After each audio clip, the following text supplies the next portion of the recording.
I am absolutely delighted and thrilled to be here today, by the marvels of modern technology, to talk about queer desire with two writers that I really respect. I'm Rosie Garland, and I'm a writer of short and long fiction. I write poetry, I write flash fiction, I write essays, I write song lyrics. More about that later. And I'm absolutely delighted to introduce Marylyn Tan and Jane Bradley, and we're going to be talking about queer desire. Fabulous. Marilyn, would you like to introduce yourself first? Hello. Yeah, sure. I am a primarily a poet. I'm a multidisciplinary artist, and I work a lot with the body, with queer desire, with queer pleasure. I work to disrespect respectability, and I do that through often seeking out the vulgar, the obscene, and the occult. What more can I say? That's fantastic. And it's like, and Jane Bradley, would you like to introduce yourself, please? Yeah, well, thank you for having me. Okay, my name is Jane Claire Bradley. I am a writer of fiction in the shape of novels, short stories, performance poetry, and then sometimes write non-fiction also. I am sometimes a performer, and also my day job is as a therapist. And I mention that because I think sort of mental health and its interaction with sort of identity, embodiment, lived experience, trauma, how our sort of early experience shapes us are all things that I'm working with on a day to day. And I think all those things are real ongoing kind of thematic obsessions in my writing as well. So I write a lot about identity, subcultures, sex, queerness, class, and I suppose within that is sort of identity feels like a real ongoing thread. So this conversation is very much up my street. Thank you so much. And it does feel particularly thrilling to be talking about queer desire with writers who are based in the Far East, in China and Singapore, and also based in England as well. And that is one of the real strengths of this program, Writing the World, created by the National Centre of Writing based in the UK and the National Arts Council of Singapore. Um, it's a marvelous opportunity to just share ideas about queer desire across the globe. And we haven't got very much time, so I am going to begin by saying I have a multitude of queer desires, and we might get a chance to unpick some of that along with other people's queer desires.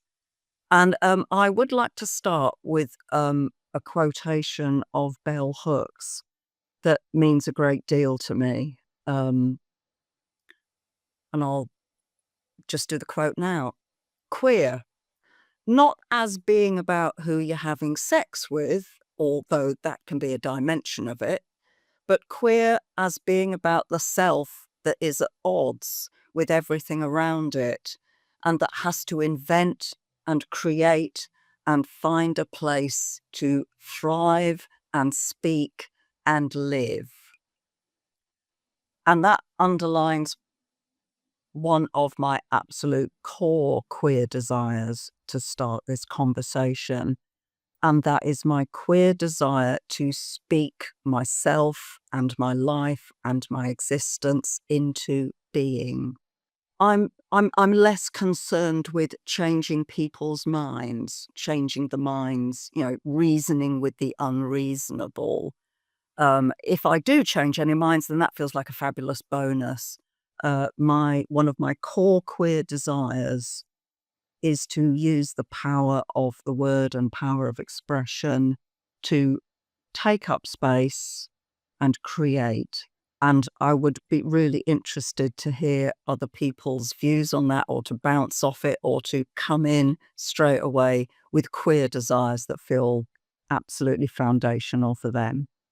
Yeah, I think a lot of the time when I grapple with what it means to have a desire be queer rather than just a desire or, a desire that maybe a lot of other people have. And it's, I think, hard for me to tell what is supposedly mainstream or dominant anymore because maybe I have built a bubble of queerness so well around myself that, whatever I seem to strive for, the people that I find are my chosen community also strive for example, creating. You mentioned creating, Rosie, and creating from a space of compassion, from a space of wanting to make space for other people, I think is kind of the queerest thing in my praxis. Thank you.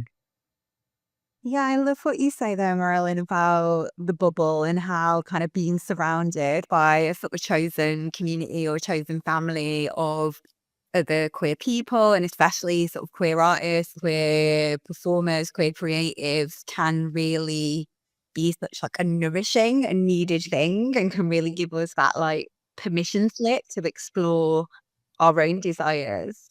And it's making me think there about what you said, Rosie, about the idea of I'm not necessarily here to change minds. I'm here to speak truthfully about myself and to express myself truthfully.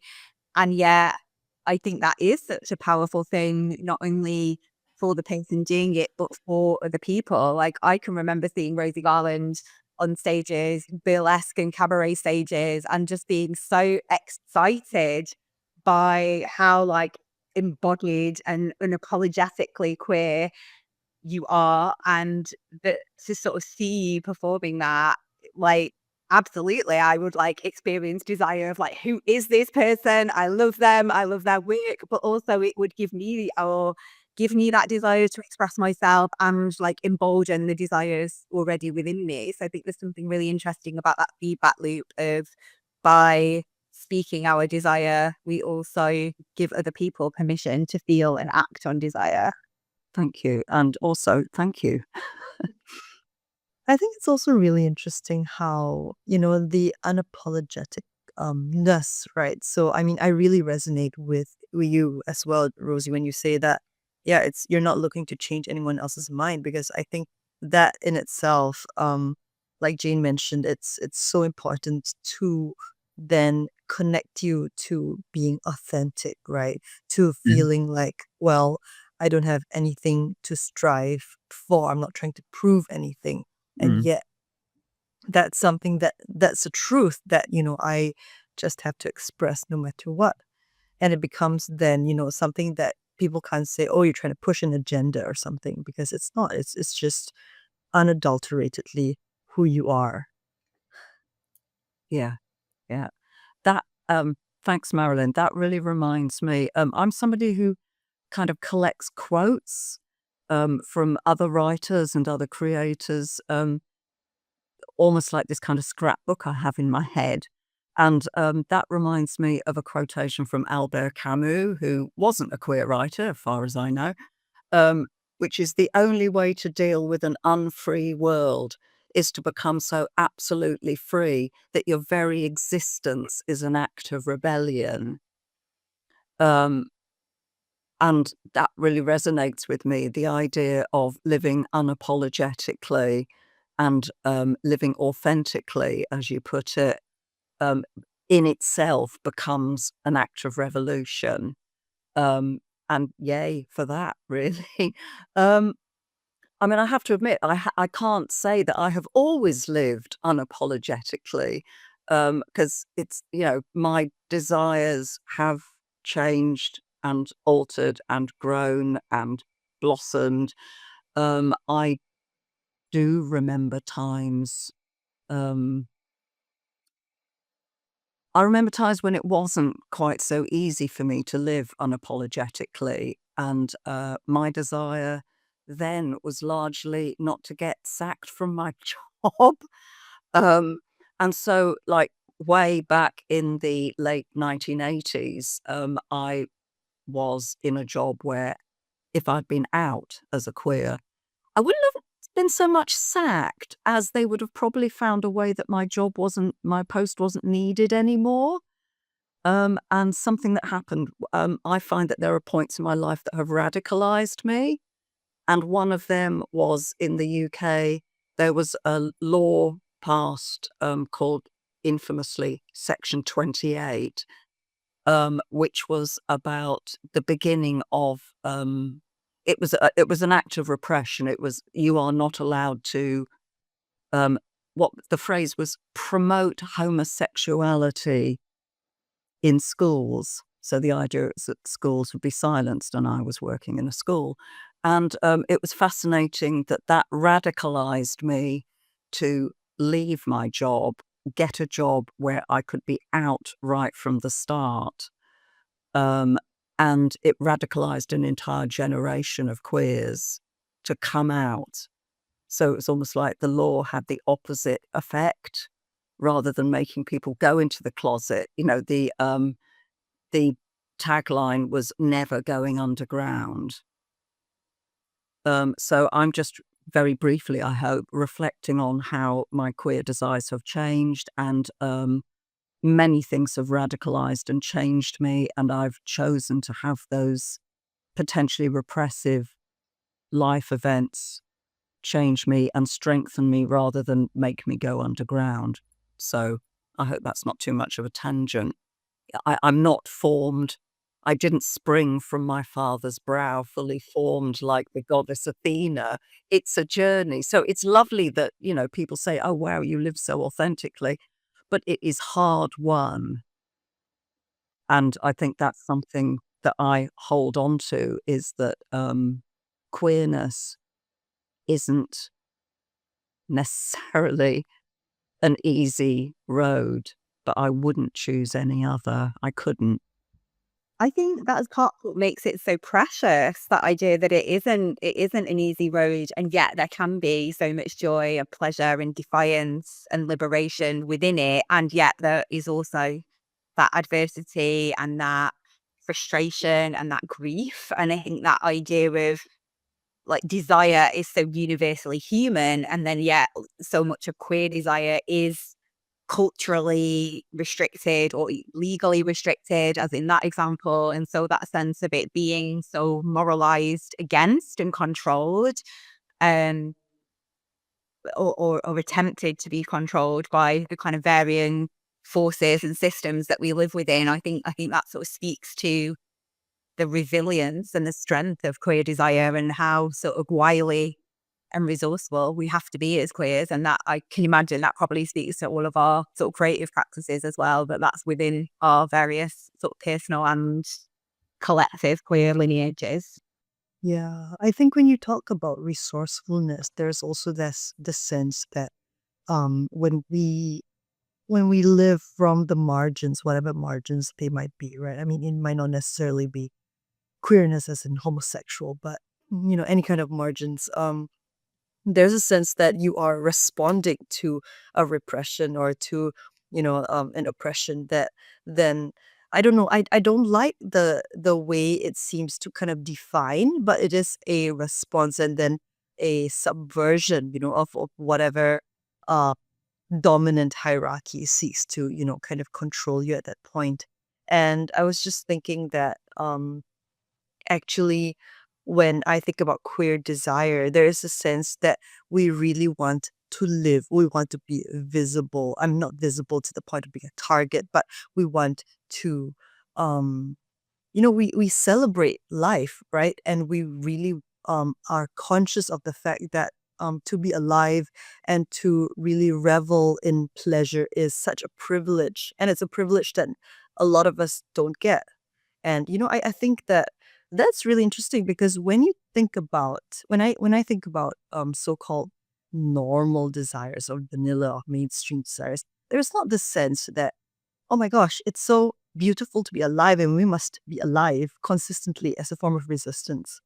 Yeah, I really love what both of you said there about queer joy, for a start, which is really, again, one of my big queer desires, queer joy and celebration.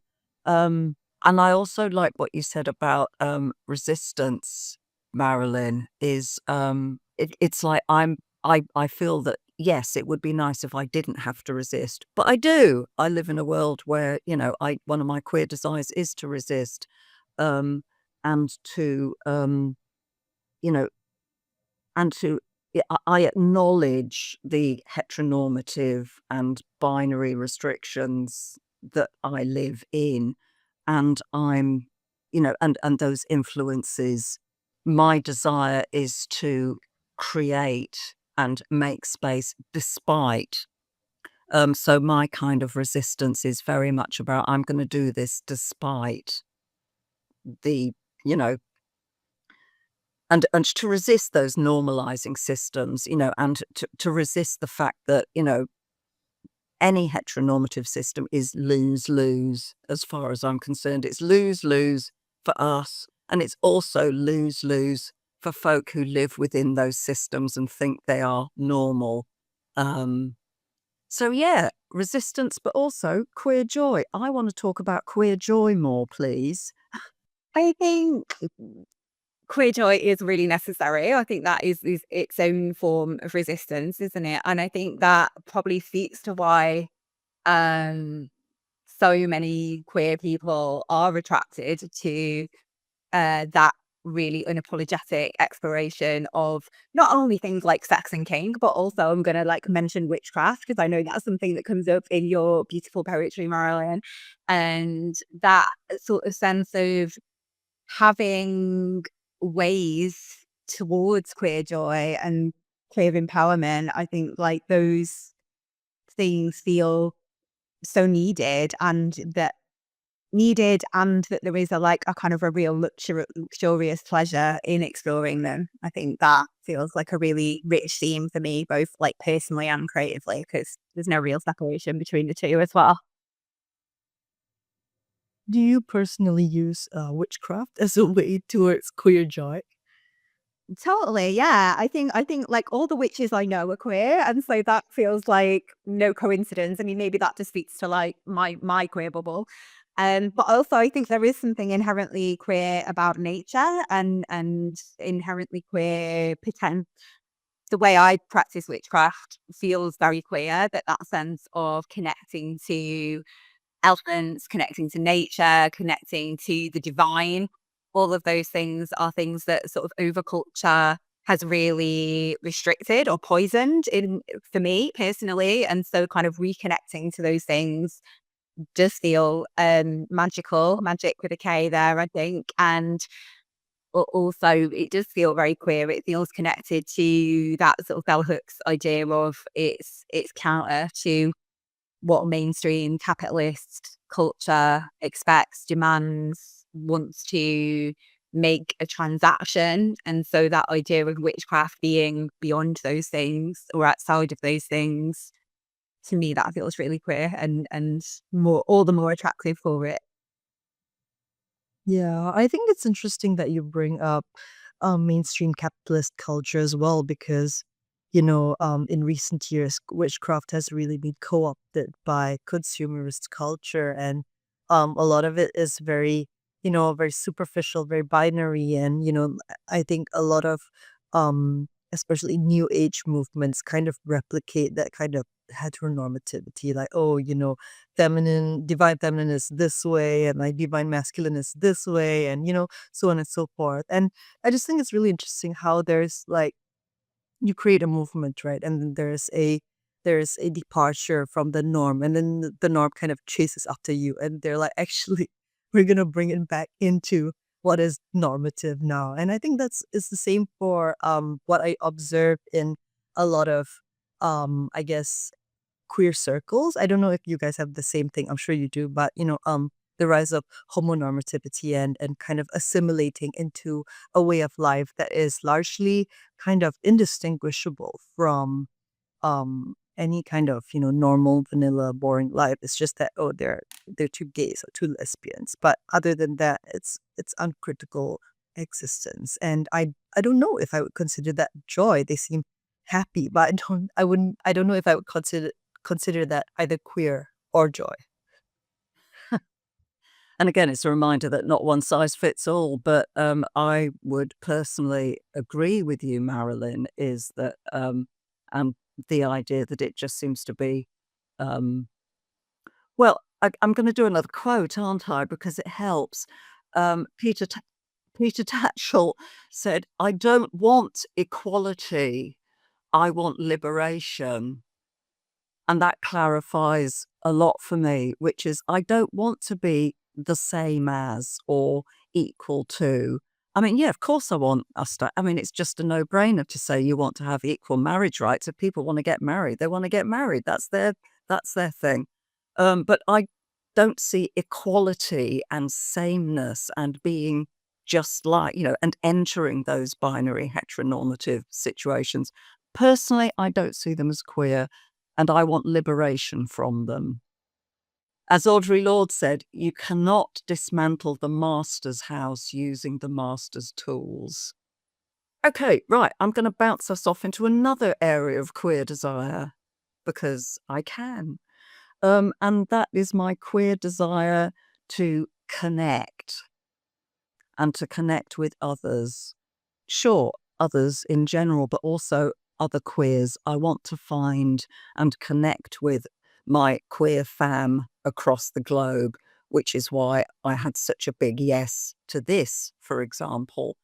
Um, it's not about sameness, it's about finding commonalities and sharing them. That is one of my queer desires, communion and connection. I don't know if I have more than half a formed thought other than to say such a big yes to that. And I think that's reminding me of another Audre Lorde quote, which I will not be able to do as beautifully as Rosa did that one, but about that idea that we connection is not about denying our difference, but exploring it and celebrating it and building connection across difference. And I think that when we talk about kind of building connection across whatever lines, nationality, race, class, gender, all of those, that sense of liberation for all is not going to come about through denying or reducing or sort of assimilating and making our differences invisible or anything along those lines. I think it can only come from exploring and celebrating and sharing and building understanding and compassion and all perspective across those things. And I think that's why the arts is one of the ways that we do that, but one of the ways that we share our lived experience and come to understand other people's lived experience across difference. Would you say that it's been easy to find a connection across the globe? Queer connection. Not as easy as I'd like, which is why programs like this, and Writing the World and being honoured to be your mentor and be in a mentoring relationship with you, Marilyn. It's been lovely, That's why, yeah. again, I had such a massive yes to it because I mean it. I'm not just saying it. I mean, again, going back to my history, I can remember in the 80s again. Yes, I am that old. I made contacts through a girlfriend with the lesbian scene in Germany. And it was an eye opener for me because it was, part of my journey to kind of connect and just feel that kind of, you know, 60s phrase, global village. And we're the ones that build it. We are building our own house. Thank you very much. Or we have the opportunity to. Yeah, I think a lot of the times, I want to connect with a lot of queer communities across the globe, but I think also um, it's a little bit difficult to kind of be in community and kind of stay in each other's lives because there's a difference between being connected, like, oh, I know so and so from this scene, but how do you then maintain those connections, especially when you're very much involved in the community in your local, or local region or your circle, whatever, in your own wherever you're based, right? So there's a sense that I think um, the struggle then is, a poverty of time. How do you then distribute your resources through, connecting with other people? And then, there's a sense that um, the more you pour into community, the more community is supposed to give back to you, right? But I think sometimes it can be quite thankless work. And how do you then kind of find that joy in creating something sustainable and building something for other people who may be less well resourced than you, less, younger, who have far fewer networks, who come to depend on you for networks, then, and then where do you get your own nourishment from? You know, how can you make that relationship with your community equitable? Yeah, I get you about the way I put it sometimes is it's that point that I get to when I realize that all the energy is going that way and I need to focus on turning it around so that I'm actually receiving nourishment and feeding myself. Yeah. I would say that, programs like this, like, who connect me to mentors like you, Rosie, and other writers like you, Jane, yeah, they really help me in terms of teaching me different ways, or kind of, I take, right, I take when I have a conversation with people and I learn from them. And that's, I think, my nourishment, to make sure that I'm always learning from people who have been there before me, or doing, or are doing something different from me. And I think a lot of queer joy actually comes from curiosity as well, and being open, remaining open to people. Oh, I love that. Queer curiosity. Curiosity. Oh, we have a new word. Quick, write it down.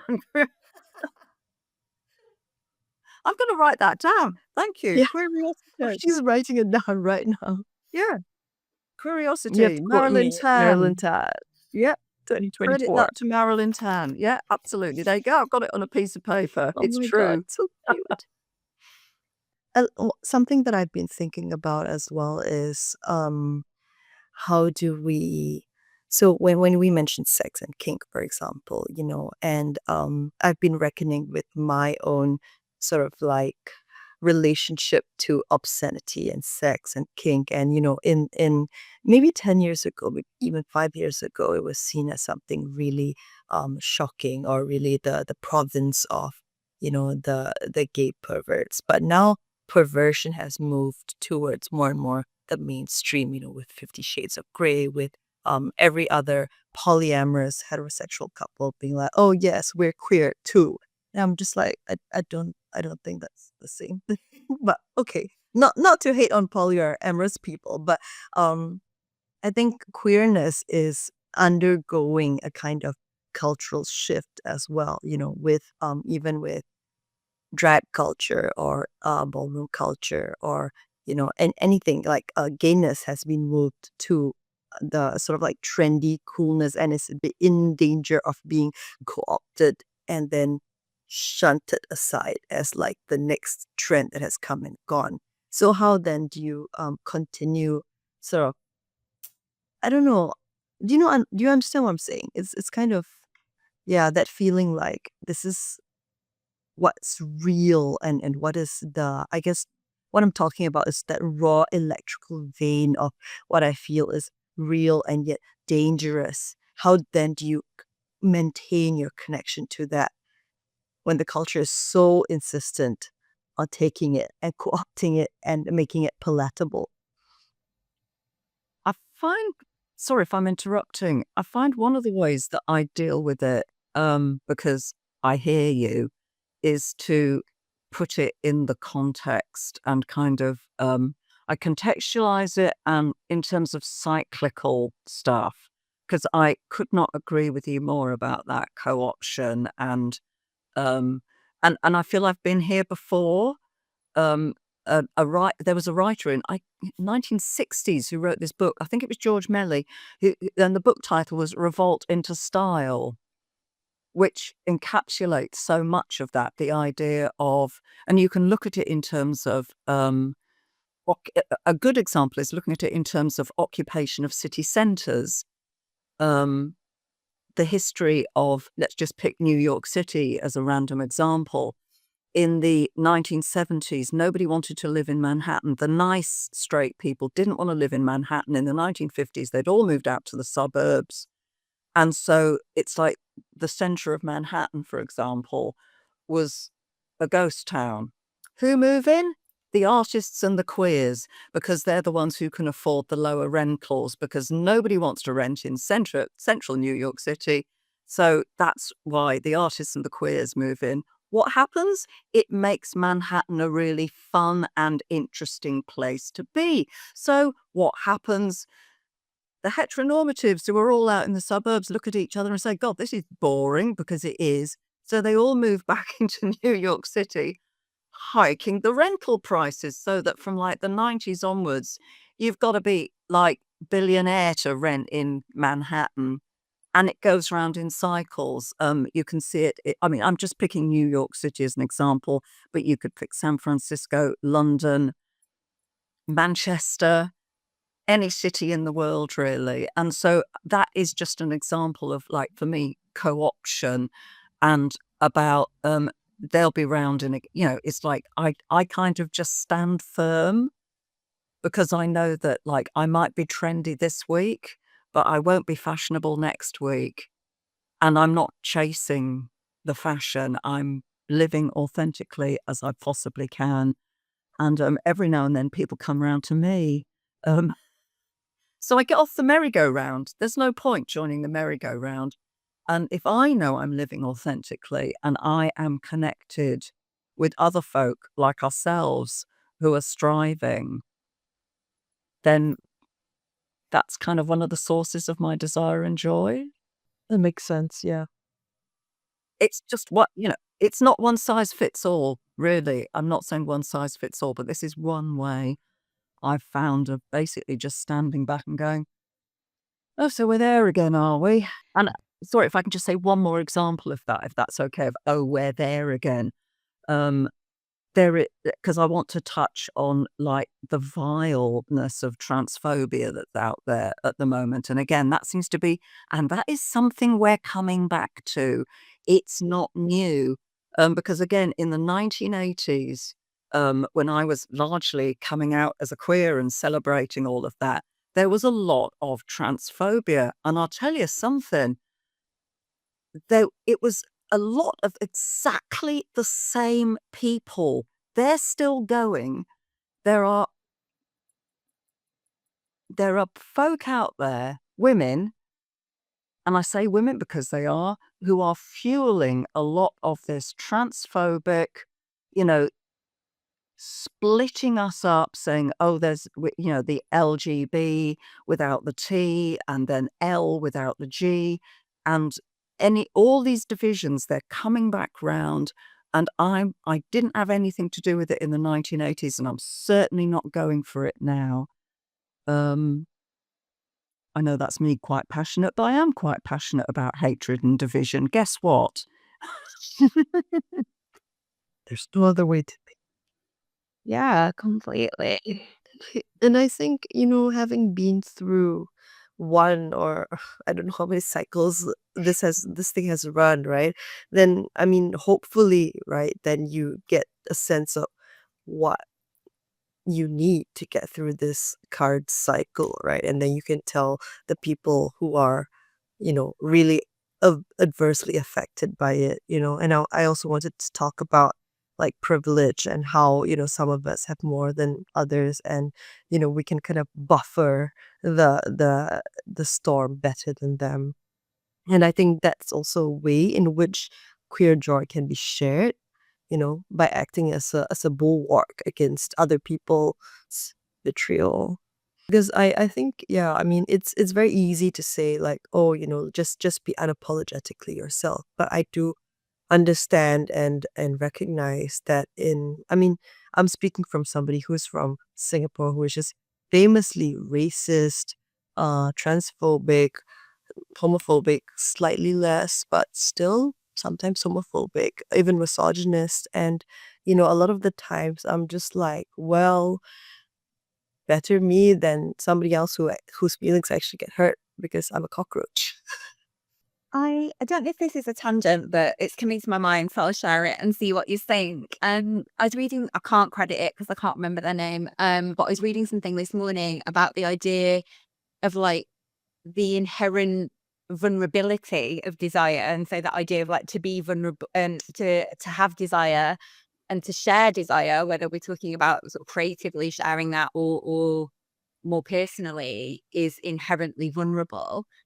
And I think what you're saying there, Marilyn, makes me think about how perhaps for some people or in some circumstances it could be more vulnerable than others. And so that idea of kind of maybe a part of queer joy is when we see our fellow kind of queer siblings being able to share that joy, whether that is through privilege or then having had that platform or done that kind of been on that journey to the point where they feel able to share that and some combination thereof, that is such a needed kind of like lantern in the dark that we can really like take that kind of almost sort of voyeuristic or vicarious pleasure in that, and that it also can, I don't know, can connect us to that idea of like desire and vulnerability and to our own desire and vulnerability. Because I think they are interlinked. I think that's why I'm sharing that. Because I read that sentence this morning. I was like, I hadn't put it in those terms to myself before, but I need to compost on that some more, I think. I was just gonna say, yeah, I think vulnerability is a huge part of desire, because vulnerability is a huge part of seeing the ugly thing and what is real, and sometimes saying what is real is very fucking terrifying, because it just is, that's my real underbelly that I'm showing you. And I'm really pleased that you raised the whole issue of privilege as well. I, it's like something that annoys me is when folk who are privileged say they're not. And I'll put my hand up. I'm privileged. I was around at a time when students got grants. And so I was able, as a working class kid, I was able to go to university in a way that I know is hugely privileged. And that privilege is not available in the same way that it was when I was going to university. I'm aware I have privilege because, let's be completely honest, I'm white. And it's like, it's globally, that gives me a massive amount of privilege. I live in a big city, and for all its faults, because I grew up in a very rural part of England, I'm aware that being in a city gives me, as a queer, a level of access to queer activities and queer family that being in rural areas really doesn't. And I guess the way I see it is that if I have this superpower of privilege, I want to use my superpower for good and strive. Again, one of my queer desires is to hopefully access the queer joy of other people, to support other queers in any way that I can. That's part of my queer desire for queer connection and commonality. Lisa Lux, who's a poet and activist who I really love, a queer non-binary performer and writer, speaks about the idea of, I don't know whether they came up with it, but they're the person who I connect this thought to in my head, about the idea of when we say privilege, maybe we could say responsibility, and think about, if I have these privileges and these powers, responsibility does that give me? And that has been a really helpful thing for me to explore, that idea of, okay, there are protections that I have, or there is power that I have as I navigate the world, and what am I doing with that power, and to sort of use that towards collective liberation. You know, unless all of us are free, none of us are free. So that gives us that we do have a responsibility to use that power ethically and for good, as you say, Rosie. Oh, that's great. Thank you so much for bringing up Lisa Lux as well. Just because, just because they're fabulous. Very credible. And again, just this idea of the desire for connection, and what nourishes me, talking about queer nourishment, it's reading. it's reading other queer writers and reading how they negotiate the world. And, not just people from my wee box, not just people who reflect me in whatever way, but just sprawling out and finding queers who don't reflect me whatsoever and thinking, right, okay, what can I receive in terms of nourishment from these writers, and getting excited. Or sometimes if a writer isn't actually or explicitly queer and you still get a very queer perspective from them, right? Or ideas that kind of fuel your queer way of life, then I think these are great tools. Oh, that's nice. I like that. Yeah, I Yeah. mean, yeah, I really liked what you said about responsibility as privilege or privilege as responsibility, Jane. Like, yeah, that I think, when you think about responsibility, you also think about obligation and like, do we have an obligation to our community then, and in what ways, right? Because we always say we need to show up for each other. And I'm just like, I'm not quite sure what that looks like to different people. And I think that idea of that can be so infinite, and I think that's like queer as a verb is that idea of like, queering that idea of showing up for our community is like sometimes it might be those very practical things of like we're doing collective elder care or we're like, showing up for our mates when they're in mental health crisis. But sometimes it might be like I'm going into the bunker to work on my writing because that's what I need to do to nourish me. And yeah, when that is done and if that becomes something that I'm willing and able to share, like that might be part of showing up for the community. And I think that connects to what you were just saying there, Rosie, about kind of reading as a way of like, yeah, sharing experience, leaving those like little breadcrumbs for other people to follow in the future, to kind of have that discovery.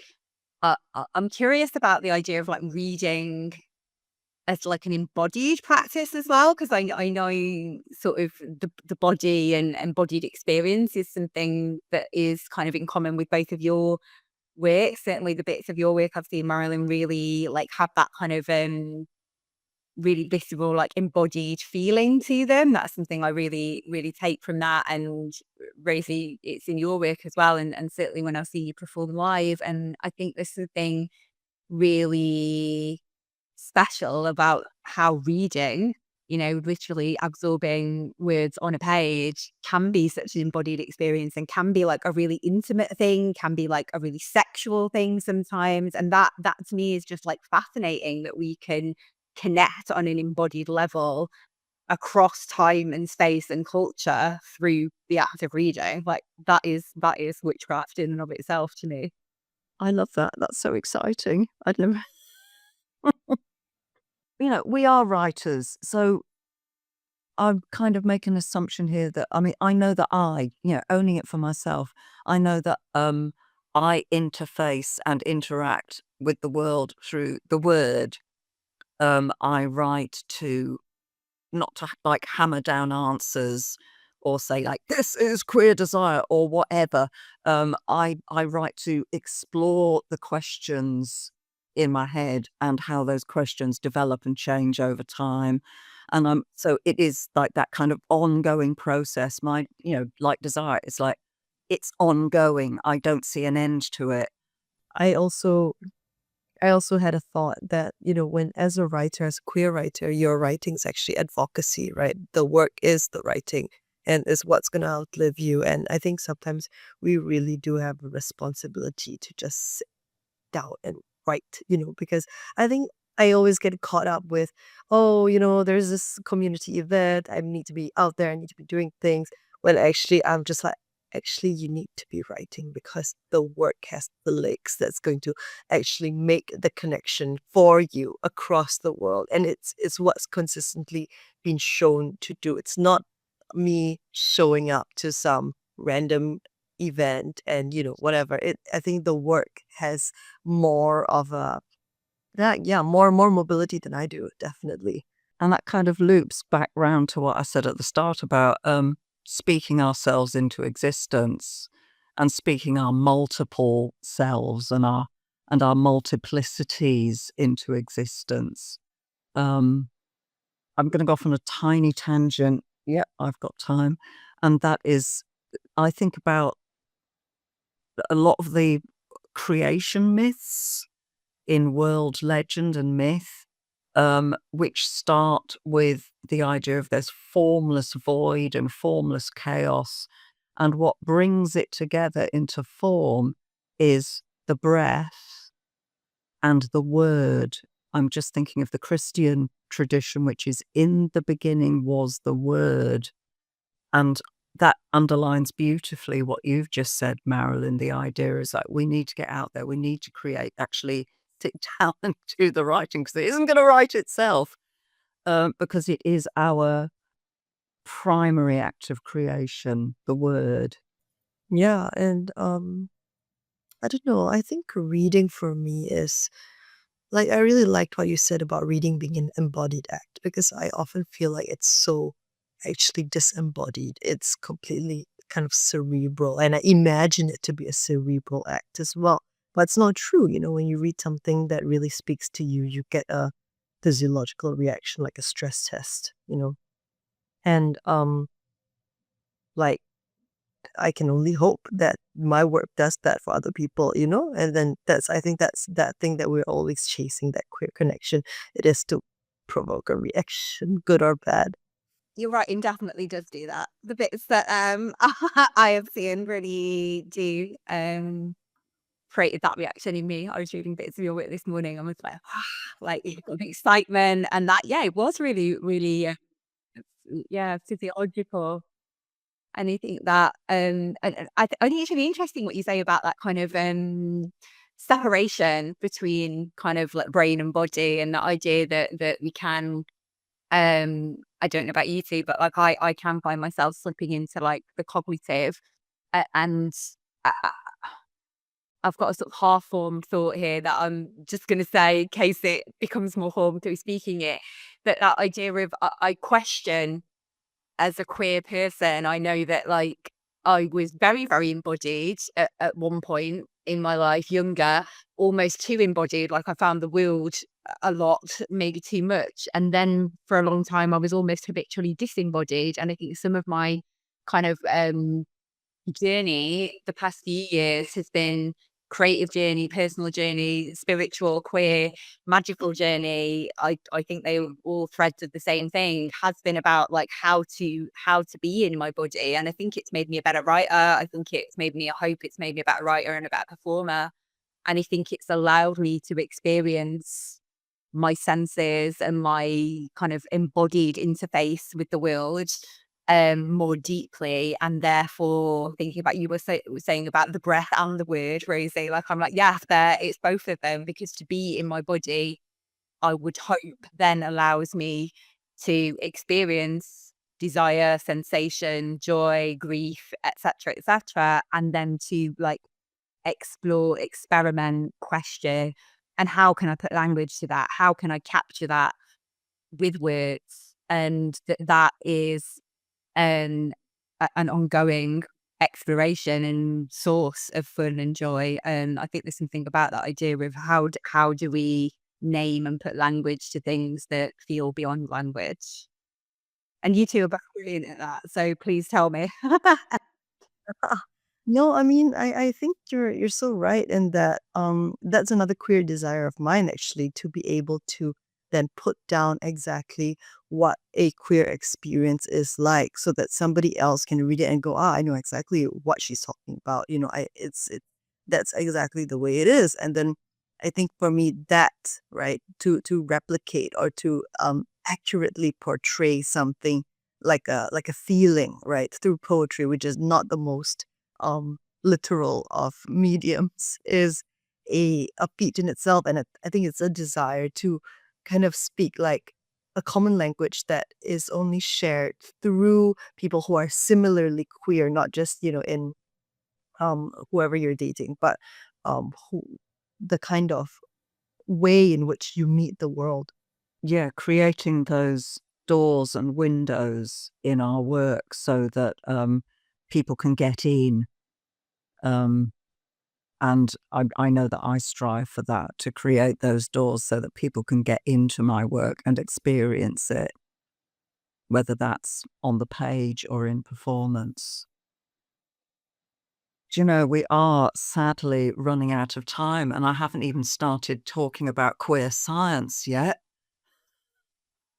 That's for another conversation, because I think science is inherently queer. So there, let's just I'm just wondering if it might be a nice thing if we have any writers that we want to that do a great job at writing queer desire to name and share, but like for each other, because I'm sure you two have got ones who would be amazing for me to discover. But also, yeah, I'm just wondering if that could be. I would love to give a shout out to Dorothy Allison, Carmen Maria Mercado, Alexander Chi. Um, I mean, yes, all the those. Audre Lorde's autobiography Zami is like it's my favorite, one of my favorite books. But I think that is a great one for desire, especially. I mean, all her work's incredible, obviously, but Zami, there's so much stuff about desire and embodiment in there that I just could return to it again and again and find depth and beauty and nourishment in it every time. And just wondering what authors you two turn to when you need that kind of model for writing queer desire. do you want to go next, Marilyn, or shall I have a go? I'm so bad at this, but go ahead. Because it'll give you a few minutes to like. Yeah, and also like I think whenever people ask me for recommendations, that I think like, oh, like what would be better to platform, and then it just becomes a huge conversation with myself. Yeah. Can be quite I loaded, can't it? yeah, I do have some that I absolutely love, and so I will chime in on this if other people come up with ideas, and that's great. I'm particularly excited by the work of Shivani Ramlachan at the moment. I absolutely love. She's got a great blog for a start where she reviews books, certainly not all written by queer writers, but she kind of says, I do queer reviews of straight writers, and that's fab. And she's got this wonderful collection called Everyone Knows I Am a Haunting. It's marvelous, and I recommend her highly. I'm also really excited by the writing of people like Anthony Vanni Capildeo, um, because I'm interested in writers who explore multiple forms. I guess that's because I explore multiple forms, and it's that thing about finding commonality. And they write poetry. They have a superb collection called Measures of Expatriation.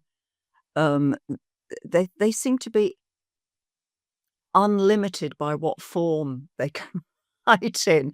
They write fiction, they write lyric essay, and so I'm really excited by what they're going to do next. Yes, I will leave the floor open for other people. Hmm. Well, when we talk about queer desire, of course, C.A. Conrad comes to mind, and I mean, a lot of their work is very, very pivotal and was very pivotal to my understanding of, how to make work embodied and, like pull off that sort of surrender that makes it so enthralling to read. And Justin Chin, Kai Chen Pom, who is a sort of a body worker, but also a performance poet and author. And I don't know if they've written anything in the way of poetry, but fiction definitely. Politics, the Form of a Mortal Girl by Andrea Lawler. Like I devoured that book in one sitting. Thank you, Jane. That was actually a really great idea for rounding out the session, to do a shout out to writers who inspire us, people who are on the bedside table. Thank you. Just my own laziness more than anything else. And it's like, I do think that we have run out of time, because we certainly haven't run out of queer desires or the desire to talk about them. So I just want to do a big thank you to Marylyn Tan and Jane Claire Bradley for being part of this conversation today. And a big thank you to the National Centre for Writing based in Norwich in England, and also the National Arts Council of Singapore for making this possible. And fly, my pretties, fly. Thank you so much, Rosie, for, facilitating the session, and Jane for being such a lovely panel member. Yeah. Like, thank you.